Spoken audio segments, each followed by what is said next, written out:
सम्राट की जय हो। हस्तिनापुर से संदेश आया है। महाराज धृतराष्ट्र ने आप सबको हस्तिनापुर बुलाया है। राजसूय यज्ञ सफल हुआ उसी के सम्मान के लिए, और साथ में आमंत्रण है द्युत क्रीड़ा का। ताहुश्री ने निमंत्रण भेजा है। हमारा परिवार पुनः एक होगा। इससे अधिक सुख और क्या हो सकता है। मैं भी कुछ कहना चाहता हूँ। सम्राट के सम्मान तक सब ठीक था, पर मुझे नहीं लगता द्यूत का यह आवाहन है, इसे तुम्हें स्वीकार करना चाहिए युधिष्ठिर। सम्राट के कोई मित्र नहीं होते हैं, कोई संबंधी नहीं होते हैं।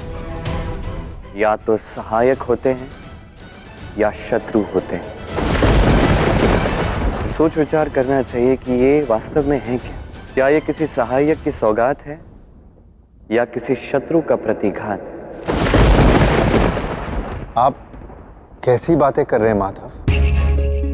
संदेश स्वयं महाराज से आया है, तो अवश्य गुरु द्रोण, विदुर चाचा और भीष्म पितामह को इस विषय में ज्ञात होगा। मैं मानता वहां पितामह भीष्म है, मैं मानता हूँ गुरु द्रोण है, पर ये सभी राज सिंहासन के सेवक हैं। और वहां दुर्योधन भी है, जो हस्तिनापुर का भावी राजा है। उसके साथ उसके कुटिल मामा शकुनी भी हैं। तो पूर्ण रूप से देखना उचित होगा। हमारे पुरखे हमें आमंत्रित कर रहे हैं, ना जाना उनका अपमान होगा। फिर द्यूत एक खेल ही तो है। खेल तभी तक खेल रहता है जब तक उसके पीछे किसी के मन में मैल ना हो। मुझे लगता है कि तुम राज्य संभालो, द्यूत के इस खेल में स्वयं को ना डालो युधिष्ठिर। आप तो परम नीतिज्ञ हैं माधव। जानते हैं कि एक क्षत्रिय द्वंद्व और द्यूत का निमंत्रण अस्वीकार नहीं कर सकता। आपको यदि जाना है आप जाइए, परंतु एक महत्वपूर्ण बात सदैव स्मरण रखिएगा, जो भी करना प्रेम से करें। कुछ भी करते हुए अपने हृदय में प्रेम को अनुभव करना है युधिष्ठिर। इस प्रेम को हृदय में जागृत करना और किसी के उकसावे में मत आना, चाहे जो कुछ भी हो जाए। अब कदाचित मेरे द्वारका लौटने का समय आ गया है। मुझे आज्ञा दें।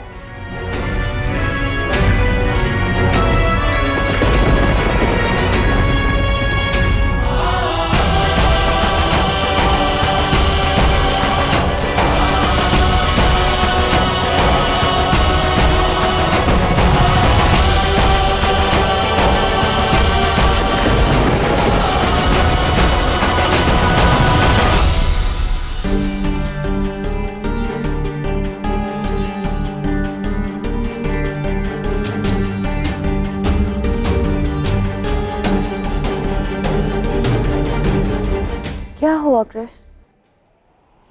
आज से पहले इतना चिंतित कभी नहीं देखा तुम्हें। क्या होने को है इस बात की चिंता है राधा। यदि आज सबने अपने मन के भीतर प्रेम जागृत नहीं किया तो? कृष्ण, किंतु ये तो केवल एक खेल है ना द्यूत, तो भला इसमें चिंता करने वाली क्या बात है? ये खेल ऐसा रूप धारण कर सकता है राधा कि ये संसार इसे भुलाना भी चाहे तब भी नहीं भुला पाएगा। किंतु ऐसा होने क्या वाला है? मैंने द्रौपदी से कहा था, हर कर्म का प्रतिफल अवश्य मिलता है और वो इसके फल के लिए अब सज्ज रहे। द्रौपदी? किंतु वो तो इस खेल का भाग ही नहीं है। ये खेल तो कौरवों और पांडवों के मध्य है ना। कर्म का प्रतिफल किसी भी कारण से आएगा, किंतु आएगा। नहीं कृष्ण, चाहे जो हो जाए मैं द्रौपदी के साथ कुछ अनुचित नहीं होने दूंगी। उसने क्या अनुचित किया है? पांडवों को अपने बीच जो करना है वो करे, किंतु द्रौपदी ने तो सबकी प्रेम से बात मानी है, तुम्हारी बात मानी है। मैं ये कैसे भूल सकती हूँ कि उसने मेरे कृष्ण को अपना सखा बनाया है, तुम्हारी उंगली पर चीर बांधा है। ये उसका बहुत बड़ा उपकार है मुझ पर। और चाहे जो भी हो जाए, द्रौपदी के साथ कुछ भी अनुचित नहीं हो सकता। कर्म का प्रहार कठोर ही होता है राधे, और उसे सहना ही पड़ता है। जब इतने सारे लोगों के कर्म प्रवाह एक ही घटना को साकार करने में लगे हैं तो नारायण कुछ नहीं कर सकते। जो कर सकता है प्रेम कर सकता है। मैं चाहता हूं कि इन सभी के मन में प्रेम की जागृति हो, और मुझे आशा है कि आज ही इनके हृदय में प्रेम की जागृति हो रहा था, अन्यथा महाअनर्थ हो जाएगा। जो भी हो कृष्ण, यदि ऐसा कुछ भी हुआ तुम्हें हस्तक्षेप करना ही होगा।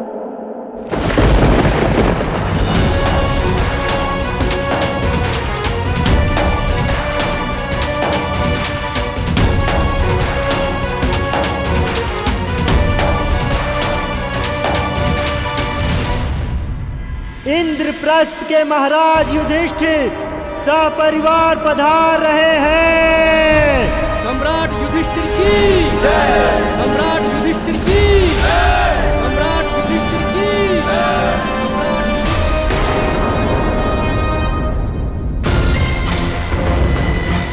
अंधे का पुत्र अंधा, नेत्रहीन धृतराष्ट्र के पुत्र दृष्टहीन दुर्योधन।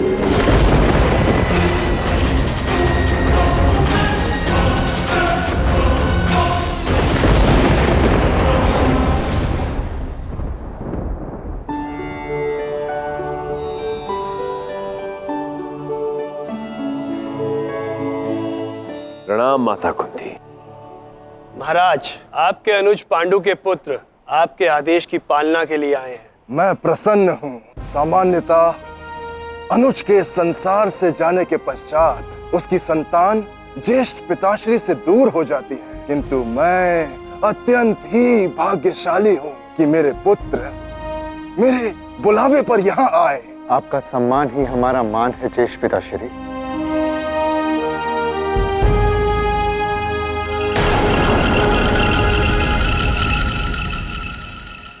यदि ईश्वर ने मेरी दृष्टि मुझसे न छीनी होती तो आज मैं अपने भतीजों का वैभव देख पाता। आचार्य द्रोण ने मुझे बताया कि इंद्रप्रस्थ बड़ा ही श्रेष्ठ नगर है। संसार का सर्वश्रेष्ठ नगर बसाया है मेरे शिष्यों ने महाराज।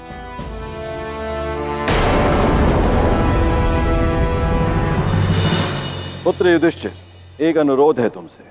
यह आवश्यक नहीं कि अतिथि आतिथ्य का हर अनुग्रह स्वीकार करे। ये द्रूत का खेल मत खेलना।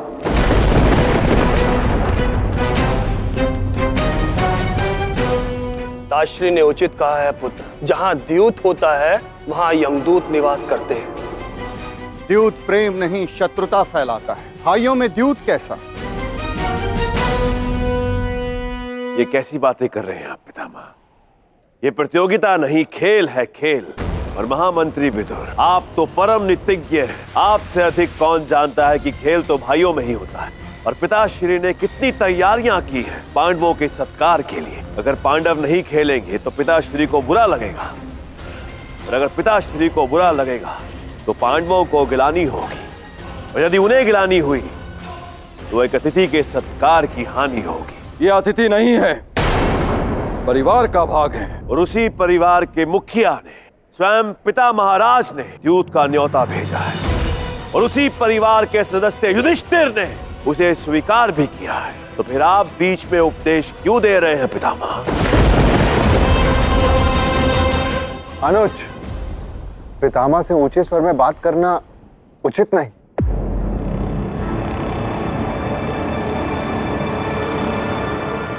पिताश्री, बहुत मन है भ्राता दुर्योधन का एक निर्मल द्यूत खेल का। आपका क्या निर्णय है?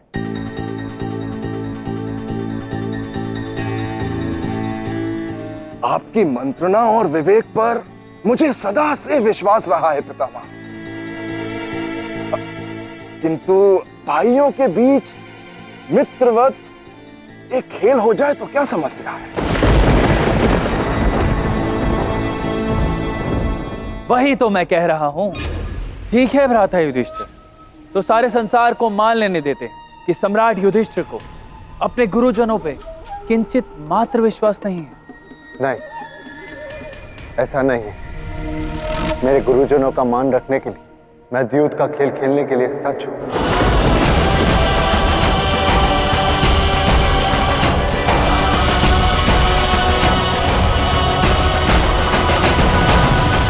ठीक है, सम्राट का निर्णय सराखों पर, परंतु खेल तभी निर्मल होता है जब उसके कुछ नियम हो। मेरे विचार से पहले खेल के नियम निर्धारित कर लेने चाहिए। भाइयों में कैसा नियम? यदि यही आपकी इच्छा है तो खेल के समय निर्धारित कर लेंगे। अभी तो मेरे भाई आए हैं, इन्हें विश्राम करने दीजिए। ये द्यूत अभी निर्धारित हुआ है तो इसके नियम भी अभी निर्धारित होने चाहिए, इसी क्षण। सबसे पहला नियम, कोई भी राजस्त्री इस क्रीड़ा में ना तो भाग लेगी और ना ही इसकी दर्शक बनेगी।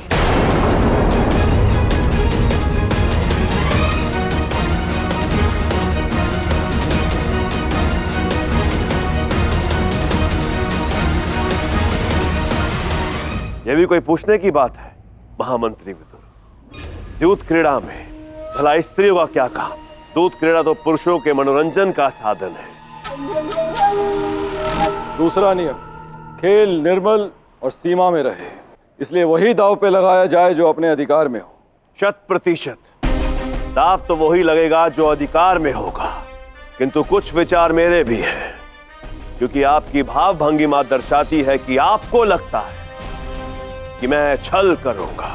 इसलिए मैं इतना ही चाहता हूं कि आप ही नहीं, पूरे राज्य के प्रमुख पदाधिकारी दूत क्रीड़ा के समय उपस्थित रहे, ताकि मुझ पर और मामा श्री पर कोई छल का आरोप ना लगा सके। अवश्य, हम यहाँ बैठेंगे भी और आवश्यकता पड़ने पर खेल को रोकेंगे भी। छोटों के खेल में अगर बड़े बोलेंगे तो खेल में कोई आनंद ही नहीं रहेगा। इसलिए मेरा मानना यह है कि बड़े आवश्यकता पड़ने पर खेल का सुझाव मात्र दे सकते हैं, किंतु खेल रोकने का अधिकार केवल खिलाड़ियों के पास होगा, अर्थात मैं और भ्राता युधिष्ठिर।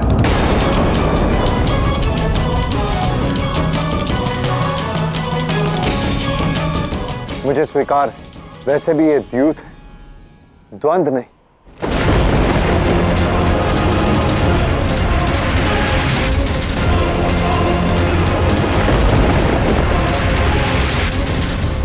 उत्तम, अति उत्तम भ्राता युधिष्ठिर। और हाँ, अंतिम 2 नियम। खेल खेलने के लिए पासे फेंकने पड़ते हैं और राजा की ओर से कोई भी पासे फेंक सकता है, यह खेल का नियम होता है। और मेरी ओर से पासे मामा श्री फेंकेंगे। मैं अपने पासे स्वयं फेंक सकता हूं। अंतिम नियम बता। एक छोटा सा अनुरोध, खेल कब तक चलेगा इसका तो अनुमान नहीं मुझे, किंतु दूत महल में दासियों द्वारा जलपान की व्यवस्था होनी चाहिए, जिससे हमारे माननीय अतिथि गणों के सत्कार में कोई भी त्रुटि ना हो। अवश्य।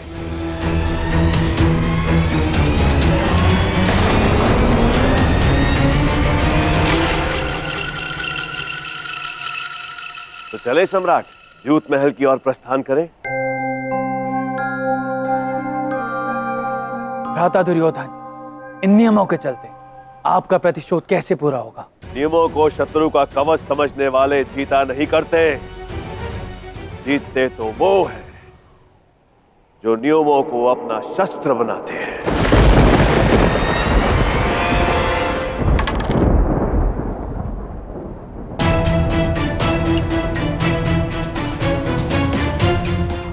कृष्ण, तुम इतने विचित्र क्यों हो? पहले मुझसे द्यूत की बात करके मुझे चिंतित किया, अब स्वयं मेरे साथ खेल भी रहे हो और मुझे ही जिता रहे हो।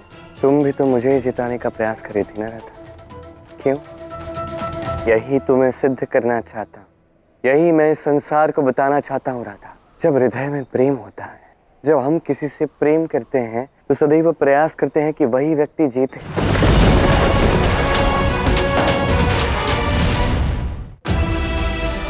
ये खेल क्या है और ये खेल क्यों आया इस संसार में? खेल का आरंभ इसलिए हुआ था ताकि प्रेम और सद्भावना बढ़ सके। खेल से जो आनंद आता है उसे संबंध और घनिष्ठ हो सके। तो आज राधा, आज ऐसी संभावना दिख रही है कि खेल के आधार और खेल के संस्कार दोनों सदा सदा के लिए बदल जाएंगे।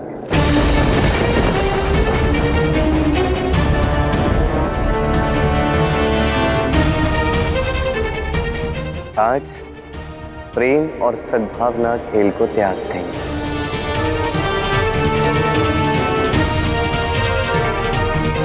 आज के पश्चात कोई खेल को खेल की भांति देखेगा ही नहीं, फिर ये खेल केवल एक द्वंद्व बनकर रह जाएगा।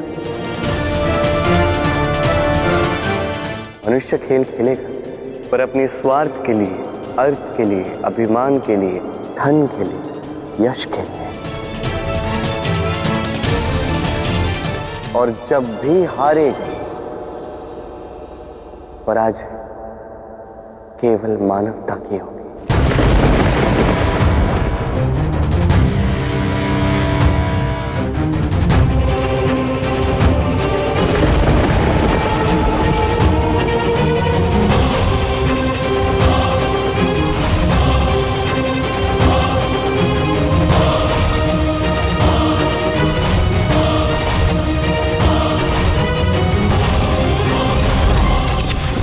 एक बहुत बड़ा रहस्य है जो युधिष्ठिर नहीं जानता।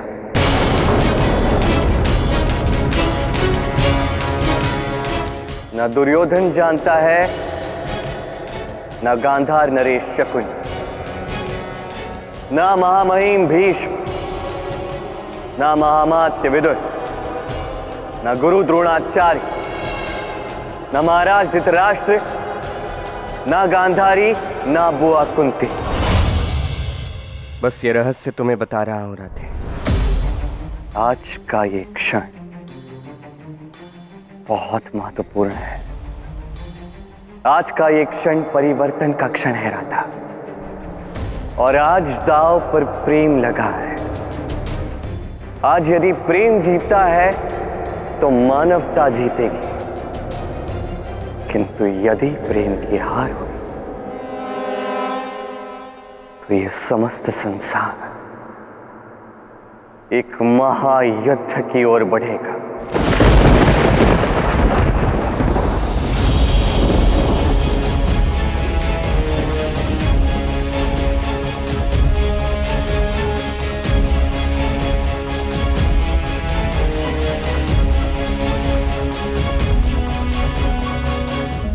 मैं अपने इंद्रप्रस्थ का माया में दांव पर लगाता और मैं हस्तिनापुर का सबसे भव्य स्वर्ण महल दांव पे लगाता हूं।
श्री अपने पासों का सही प्रयोग कीजिए, ऐसे तो मैं सब कुछ हार जाऊंगा।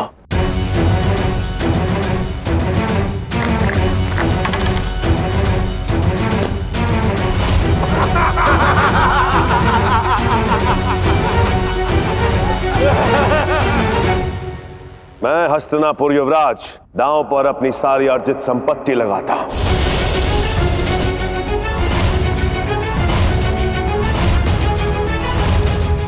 मैं भी।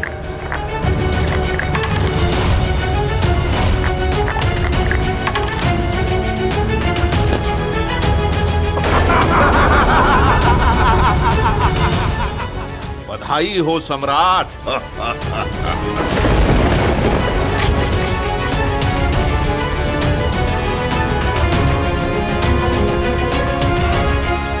इस दांव पर मेरा महल।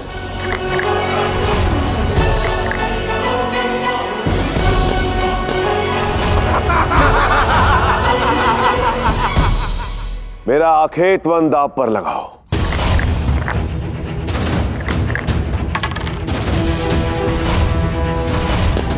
मेरा स्वर्ण रथ और सेना।